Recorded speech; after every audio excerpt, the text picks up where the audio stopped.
കുറച്ച് നാളുകൾക്ക് മുമ്പ് മുംബൈ എയർപോർട്ടിൽ നിന്ന് കൊച്ചിക്ക് വരാനായിട്ട് ഞാൻ ബോർഡിങ്ങിൽ കഴിഞ്ഞിട്ട് ഫ്ലൈറ്റിലോട്ട് കയറുന്നതിൻ്റെ കാത്തിൽ നിൽക്കുകയാണ്. വലിയ ക്യൂ ആണ്. എൻ്റെ തൊട്ട് മുമ്പിൽ ഒരു ഹിന്ദിക്കാരനായ ഒരു അച്ഛനും ഭാര്യയും കൊച്ചും ഒക്കെ ആയിട്ട് ഇങ്ങനെ ഒരു ടീം നിൽക്കണം. യഥാർത്ഥത്തിൽ അവർ നിൽക്കുന്നത് ഈ ക്യൂവിനെയൊക്കെ ഒരു അല്പം തെറ്റിച്ചിട്ടാണ്. ഇവർ മൊബൈലൊക്കെ നോക്കി അച്ഛനും മക്കളും കുറേ ബാഗൊക്കെ ആയിട്ട് അങ്ങോട്ടും ഇങ്ങോട്ടൊക്കെ പറഞ്ഞൊക്കെയാണ് നിൽക്കുന്നത്. സാധാരണ നമ്മൾ ക്യൂ നിൽക്കുമ്പോൾ തൊട്ട് പുറകിലുള്ള ആൾ എങ്ങനെ നിൽക്കുന്നു അതനുസരിച്ചിട്ടായിരിക്കുമല്ലോ നമ്മൾ നിൽക്കുക. ഞാനും അങ്ങനെ തന്നെ നിൽക്കുന്നു. എൻ്റെ മൊബൈലിൽ ഞാൻ നോക്കുന്നുണ്ട്. ഈ സമയത്ത് തൊട്ടു പുറകിൽ ഒരു 56-57 വയസ്സ് പ്രായമുള്ള സ്യൂട്ടൊക്കെ ഇട്ട ഒരു പ്രായമുള്ള ഒരു മനുഷ്യൻ ഉച്ചത്തിൽ എന്നോട് ആക്രോശിക്കുക. നിങ്ങളെന്ത് കാണിക്കുന്ന വഴിയിൽ ഇങ്ങനെയാണ് നിൽക്കുന്നത്, ആൾക്കാർക്ക് പോകട്ടെ, നിങ്ങളങ്ങനെ വളഞ്ഞു പറഞ്ഞിരിക്കുകയാണ് നിൽക്കട്ടെ, ഭയങ്കര ഫെറോസ് പറഞ്ഞു ഇംഗ്ലീഷിലും ഒക്കെ കുറേ പറയും. അപ്പം ഞാൻ അന്നേരമാണ് ഇങ്ങനെ നോക്കുന്നത്. സത്യത്തിൽ ഞാനൊരു തെറ്റും ചെയ്തിട്ടില്ല. എൻ്റെ മുമ്പിൽ നിൽക്കുന്നവർ ഇങ്ങനെ വളഞ്ഞ് നിൽക്കുന്നതനുസരിച്ചിട്ടില്ല എനിക്ക് നിൽക്കാൻ പറ്റുള്ളൂ. അപ്പോൾ പുള്ളി ഇങ്ങനെ ആക്രോശിച്ചു. ഞാൻ പറയാം എനിക്ക് ഞാനും വിട്ടുകൊടുക്കും എൻ്റെ മനസ്സിൽ. പക്ഷേ വെറുതെ കാരണം പുള്ളി പ്രായമായിട്ടുള്ളതാണ്, വിട്ടുകൊടുക്കില്ല. പുള്ളി പറഞ്ഞു എൻ്റെ സ്ഥാപനത്തിൽ വർക്ക് ചെയ്യുന്നവരെ ആ സ്പോട്ട് ഞാൻ ടെർമിനേറ്റ് ചെയ്തതാണ്. ഇതുപോലെ ഒരു അൺപ്രൊഫഷണലായിട്ട് ഇങ്ങനെ സംസാരിക്കുമ്പോൾ പുറത്തുനിന്ന് സംസാരിക്കുമ്പോൾ അങ്ങനെ ഇങ്ങനത്തെ പറഞ്ഞ് പുള്ളിക്ക് ഭയങ്കര ഇൻസൾട്ടാണ് ഞാൻ അങ്ങനെ ചോദിച്ചത്. 350ഓളം ആളുകൾക്ക് ജോലി കൊടുക്കുന്ന ഒരു കമ്പനിയുടെ CEO ആണ് ഞാൻ. ഇതൊക്കെ പുള്ളി എന്താ എന്നോട് പോയത്. അപ്പം ഞാനിങ്ങനെ ചേട്ടാക്കി വിട്ടുകൊടുക്കാൻ പറ്റൂല. എനിക്ക് യൂട്യൂബിൽ 3,80,000 സബ്സ്ക്രൈബേഴ്സുണ്ട്. ഫേസ്ബുക്കിൽ 6,80,000 സബ്സ്ക്രൈബേഴ്സുണ്ട്. ഇൻസ്റ്റാഗ്രാമിൽ ഇപ്പോൾ 1,00,000 ആകാൻ പോകുന്നു. അത് ടോട്ടൽ 1 മില്യൺ സബ്സ്ക്രൈബറുള്ള എൻ്റെ അടുത്താണ് 350 പേർക്ക് ജോലി കൊടുക്കുന്ന താങ്കളോട് സംസാരിക്കുന്നത് പറഞ്ഞ് ഞാൻ അനുഭവമുണ്ടായിരുന്നു. സത്യം ഒരു കാര്യമില്ലാത്ത കാര്യമാണ്. സബ്സ്ക്രൈബേഴ്സ് കൊണ്ടോ എന്താ കാര്യമുണ്ടോ എൻ്റെ ഈഗോ തൊട്ട് ഞാൻ പറഞ്ഞതാണ്. പുള്ളിങ്ങനെ ഈ ഒരു ടൈപ്പ് നോട്ടമാണ്. പുള്ളിക്ക് ഉത്തരവില്ലാതെ കാരണം പുള്ളി ആദ്യമായിട്ടാണ് ഇങ്ങനെ സബ്സ്ക്രൈബേഴ്സ് ഒക്കെ ഉള്ള പുള്ളി വലിയ കമ്പനിയുടെ CEO ആണ്, വലിയൊരു ടോപ്പ് ഒഫീഷ്യൽ മാനാണ്. പുള്ളിക്ക് പെട്ടെന്ന് ഒരു ഇമ്പൾസീവായിട്ട് പുള്ളിക്കൊരു ദേഷ്യം വന്നു. ഈ ലൈൻ തെറ്റിയത് പുള്ളി ഒരു സ്റ്റഡിയബിൾ ടീമാണ്, വളരെ സ്ട്രെയിറ്റ് ആയിട്ട് പോകുന്നതാണ്. അപ്പം ഞാൻ ഇങ്ങനെ നോക്കിയിട്ട് ഞാൻ ഒരു കാര്യം തരും, ഞാനത് മാറിക്കൊടുക്കും. സാറിനെന്തോ ഞാൻ പുറകിലോട്ട് ഞാൻ അതിൻ്റെ കൂടായിട്ട് നടന്ന് ഞാൻ പുറകിലേക്ക് പോയി. കാരണം എനിക്ക് എന്തായാലും ഈ ബൈക്കിലേക്ക് ഇവർ കയറ്റും. എപ്പോഴായാലും എൻ്റെ സീറ്റ് അവിടെ അസൈൻ ചെയ്തിരിക്കുന്നതുകൊണ്ട് ഞാൻ അവിടെ തന്നെ കാണുന്ന എനിക്ക് ഉറപ്പുണ്ട്. വെറുതെ ഒരു ജാടയ്ക്ക് ഞാനും മാറിയത്. പുള്ളിക്കകത്ത് ഒരു ഈഗോ ആയിപ്പോയി. ഏത് ഇവരുടെ പുറകിൽ ഈ ലൈൻ തെറ്റി ആൾക്കാരുടെ പുറകിൽ പുള്ളി നിൽക്കുന്നത്. ഏതായാലും ആൾക്കാരെല്ലാം അകത്ത് കയറി ഞാൻ ഏറ്റവും പുറകിൽ വന്ന് ഞാനൊരു വകുപ്പ് കയറി. ഈ കോയിൻസിഡൻസ് എന്നൊക്കെ പറഞ്ഞു കഴിഞ്ഞാൽ ഞാനിരിക്കുന്ന സീറ്റിൻ്റെ തൊട്ടപ്പുറം നടുക്ക് വഴിയാണ് തൊട്ടപ്പുറത്താണ് പുള്ളി ഇരിക്കുന്നത്. പുള്ളി എന്നെ ഇങ്ങനെ നോക്കി ഞാനിങ്ങനെ പറഞ്ഞു 1 മില്യൺ സബ്സ്ക്രൈബേഴ്സ്. പുള്ളി ഇങ്ങനെ നോക്കിയിട്ട് പുള്ളി എന്നെ പുള്ളി ഇറിറ്റേറ്റാണ്, റെസ്റ്റ്ലെസ് ആയിട്ടാണ് പുള്ളി ഇരിക്കുന്നത്. പുള്ളിക്കത് എന്തോ ഒരു ബുദ്ധിമുട്ടായിപ്പോയി. ഈ സമയത്താണ് ഒരു മലയാളിയായ ഒരു പയ്യൻ വിവിച്ച എവിടെ പോയതായിരുന്നോ എന്ന് എന്നോട് വന്ന് ചോദിക്കുന്നത്. ഏറ്റവും വീഡിയോ ഏതോ കാണുന്ന ഒരാളാണ്. ഒരു ഫോട്ടോ എടുത്തോട്ട് ചോദിച്ചു പയ്യനായിട്ട് എടുത്തോളൂ തുടങ്ങി. ഇത് പുള്ളി കാണുമാണ്. ഇത്രയും കഴിഞ്ഞു ഞാൻ ഇന്ത്യാവിൽ പോയില്ല. പിന്നെ ഇടയ്ക്ക് ലൈറ്റ് ഇടും, വെള്ളം വരുത്തും, കുടിക്കും, ഇടയ്ക്ക് വെള്ളം വരുത്തും, കുടിക്കും. ഇതൊന്നും പുള്ളിക്ക് പറ്റുന്നില്ല. കാരണം ഞാൻ ഇതൊന്നും എനിക്ക് വെള്ളത്തിന് ആവശ്യമൊന്നുമില്ല. കാരണം ഞാൻ ഈ ഒരു സംഭവം ചെയ്തൊരു ഒരാളോട് ചെറിയ വഴക്കൊക്കെ ഉണ്ടാക്കി കഴിഞ്ഞാൽ നമ്മൾ കുറച്ച് നേരം ഒന്ന് ഹീറ്റ് ആവില്ല. പിന്നെ സംസാരമൊന്നുമില്ല. പിന്നെ കുറേ കഴിഞ്ഞ് വെള്ളം കുടിക്കുന്നതിൽ ഞാൻ ഇങ്ങനെ ഇതിന് ഉറങ്ങി. ഞാൻ കൊച്ചി വന്നു.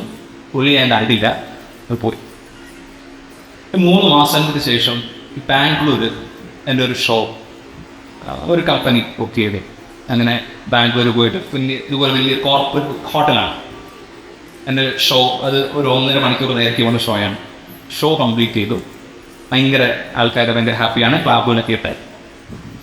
ഇത് കഴിഞ്ഞപ്പോഴാണ് ആ മനുഷ്യൻ ഷൂട്ടിട്ട് ബോട്ടിട്ടത് പുള്ളി സ്റ്റേജിലോട്ട് കയറി വരിക. അപ്പോഴാണ് എനിക്ക് മനസ്സിലാകുന്നത് ഇത് ഇവാളുടെ കമ്പനിയാണ്. ഏത് ഈ പുള്ളി CEO ആണ്, ഇദ്ദേഹത്തിൻ്റെ കമ്പനിയാണ് എന്നെ ഷോയ്ക്ക് അവിടെ വെച്ചേക്കുന്നത്. ഇത് പോയത് ഞാൻ ആ പുള്ളി അറിവേ കാണുന്നതാണ്. ഞാൻ അന്നേരം ഈ പുള്ളിയല്ലേ അത് അപ്പോൾ ഈ മനുഷ്യൻ സ്റ്റേജിൽ വന്നിട്ട് പറഞ്ഞൊരു കാര്യം എനിക്ക് നിങ്ങളോട് പറയണം. ഒരു സിനിമാ കഥ പോലെയാണ്. ഈ മനുഷ്യൻ സ്റ്റേജിൽ വന്നിട്ട് അദ്ദേഹം ഇംഗ്ലീഷിലാണ് പറയുന്നത്. മുംബൈയിൽ നിന്ന് കൊച്ചിയിലേക്കുള്ളൊരു യാത്രയ്ക്കിടയിൽ മിസ്റ്റർ നിപിൻ നിരവധനെ ഞാൻ പരിചയപ്പെട്ടു. ഞാൻ എൻ്റെ പേര് പറഞ്ഞിട്ടില്ല, ഒന്നും ഞാൻ പരിചയപ്പെട്ടിട്ടില്ല, ഒന്നും ചെയ്തിട്ടില്ല. പക്ഷെ പരിചയം അത്ര സുഖകരമായ രീതിയിലായിരുന്നില്ല. എൻ്റെ അച്ഛൻ എന്ന് പറയുന്നത് ഒരു ജഡ്ജാണ്, എൻ്റെ അമ്മ ഒരു ഡോക്ടറാണ്. എൻ്റെ ജീവിതത്തിൽ മുഴുവൻ അവരുടെ രണ്ടുപേരുടെയും പ്രിവിലേജുകൾ കണ്ട് അനുഭവപ്പെട്ട് വളർന്ന ഒരു കുട്ടിയായിരുന്നു ഞാൻ. ഇന്നലെ വരെയും എൻ്റെ അടുക്കൽ സാർ എന്ന് പറഞ്ഞു ഒരുപാട് ആൾക്കാർ എന്നെ ഒരുപാട് പ്രിവിലേജോട് കൂടി കാണുകയും ബഹുമാനത്തോടു കൂടി മാത്രം സംസാരിക്കുകയും ഒരു പടി പോലും താഴേക്ക് പോകുന്ന രീതിയിൽ സംസാരിക്കേണ്ട, അതായത് ഒരു ഡിസ്ക്രിമിനേഷൻ എന്ന് പറയുന്നത്, അതായത് മനുഷ്യനെ വേർതിരിച്ച് കാണുന്ന തരത്തിലുള്ള ഒരു രീതിയിൽ വളർന്നു വന്ന ഒരു കുട്ടിയായിരുന്നു ഞാൻ. ഒരാൾ എൻ്റെ അടുക്കൽ 1 മില്യൺ സബ്സ്ക്രൈബേഴ്സൊക്കെ ഉണ്ട് എന്ന് പറഞ്ഞ് എന്നോട് സംസാരിക്കുന്ന, ഞാൻ 150 ആളുകൾക്ക് ജോലി കൊടുക്കുന്ന ഒരു കമ്പനിയുടെ CEO ആണെന്ന് പറയുന്ന ആ സ്ഥലത്ത് എനിക്ക് ഉത്തരമില്ലാതായി പോയി എന്നൊരു വാക്ക് അയാൾ പറഞ്ഞു. എന്നിട്ട് എന്നെ കുറച്ചുകൂടെ വലിയ രീതിയിൽ കണ്ണ് തുറന്ന് കാണിക്കാൻ പാകമാക്കിയ മനുഷ്യനാണ് ഈ നിൽക്കുന്ന ആളെന്ന് പറഞ്ഞ് എന്നെ കാണിക്കുക. ഞാൻ ഇങ്ങനെ കണ്ണൊക്കെ തെളിയിക്കാൻ നിൽക്കും. ഞാൻ വിചാരിച്ച പുള്ളിയുടെ പരിപാടിയെല്ലാം കഴിച്ചിട്ട് ഇയാൾ ഈ ഷോ എല്ലാം കഴിഞ്ഞിട്ട് പൈസയൊക്കെ തരാതെ എന്നെ ഓടിക്കാനുള്ള പരിപാടിയായിരിക്കും, അല്ലെങ്കിൽ ഇടി തരാനൊക്കെ ആയിരിക്കും എന്നൊക്കെ ഞാൻ വിചാരിച്ചത്. ഇതെല്ലാം അത് എഴുതുന്നത്. അപ്പോൾ ഇത് വളരെ പോസിറ്റീവായിട്ട് പുള്ളി എൻ്റെ പേര് ഈ പറഞ്ഞ ഏതോ ഒരാളോട് ചോദിച്ചിട്ട് ആ പേര് മനസ്സിലാക്കി ഗൂഗിളിലും യൂട്യൂബിലും ഒക്കെ സെർച്ച് ചെയ്തിട്ട് ഈ മനുഷ്യൻ കമ്പനിയിൽ അവരുടെ പ്രോഗ്രാമിന് ഏതോ ടീമിന് കൊടുത്തിട്ട് ഇവരുടെ എന്തോ ഒരു ആനിവേഴ്സറി മറന്നു ചെയ്ത സംഭവങ്ങൾ, അതിനകത്ത് എൻ്റെ ഷോ വെക്കണമെന്ന് അയാൾ പറയുക. എന്നിട്ട് അദ്ദേഹം പറയും അന്നത്തെ മിസ്റ്റേക്ക് എൻ്റെ ആയി, അത് നിപിൻ്റെ മിസ്റ്റേക്ക് ആരുടെയാണ്. ഇതെല്ലാം കഴിഞ്ഞ രസോടെ പറയാം. അന്ന് കുറേ കമ്പനികളുടെ CEOs കാര്യങ്ങളൊക്കെ അവിടെ ഉണ്ടായിരുന്നു.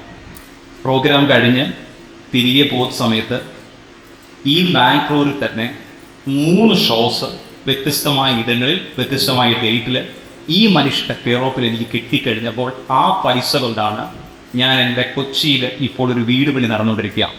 എൻ്റെ ബിൽഡർക്ക് ആദ്യം അഡ്വാൻസ് കൊടുക്കുന്നത് ഈ 3 ഷോകൾക്ക് കിട്ടിയ പൈസ കൊണ്ടാണ്. അതായത് നമ്മൾ ജീവിതത്തിൽ ഞാൻ പഠിച്ചതും അദ്ദേഹം എന്നെ പഠിപ്പിച്ചതും ആ മനുഷ്യൻ എന്നിൽ നിന്ന് പഠിച്ചൊരു കാര്യം ആരെയും നിസ്സാരമായി കാണുക. ഈ ഭൂമിയിലേക്ക് ഓരോ മനുഷ്യൻ വന്നതിനും ഒരു ദൗത്യമുണ്ട്. ആ ദൗത്യം അവൾ മനോഹരമായി ചെയ്യുന്നതിനിടയിൽ ആരെങ്കിലുമൊക്കെ ഒന്ന് ചൊറിയാൻ ചെയ്യും. അപ്പോൾ അവൻ ഇറിറ്റേറ്റഡ് ആകും. പക്ഷെ അവൻ്റെ പ്രവൃത്തി മേഖല എന്താണോ ആ മേഖല മനോഹരമായി ആടാൻ കഴിവുള്ളവൻ അതിൻ്റെ എൻഡിൽ വരെ എത്തും. ഞാൻ ആ മനുഷ്യനുമായിട്ട് ചീത്തവിളിയോ ബഹളങ്ങളോ ഒന്നും ഉണ്ടായില്ല. വെറുതെ മൈൻഡ് ഗെയിം പോലെ ഒരു ചെറിയ ആക്രോശം. എന്നിട്ട് ഞാൻ പോയി. എന്നിട്ട് വൈഫിൻ്റെ അടുത്ത് പറയുകയാണ് 1 മില്യൺ സബ്സ്ക്രൈബർ എന്നൊക്കെ പറയാൻ നിങ്ങൾക്ക് തൊലിക്കെട്ടി വേണ്ടതെന്ന് അവിടെ നിന്ന് വിളിച്ച് കളിയാക്കാൻ ഞാൻ അന്ന് രാത്രി പറഞ്ഞു.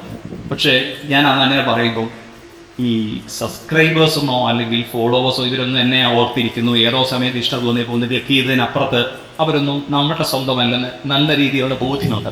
ഒരു വാക്ക് പിടിച്ചു നിൽക്കാൻ വേണ്ടി ഞാൻ എൻ്റെ ഒരു ഹുങ്കിനും എൻ്റെ ഒരു ഈഗോ കൊണ്ട് പറഞ്ഞതാണ്.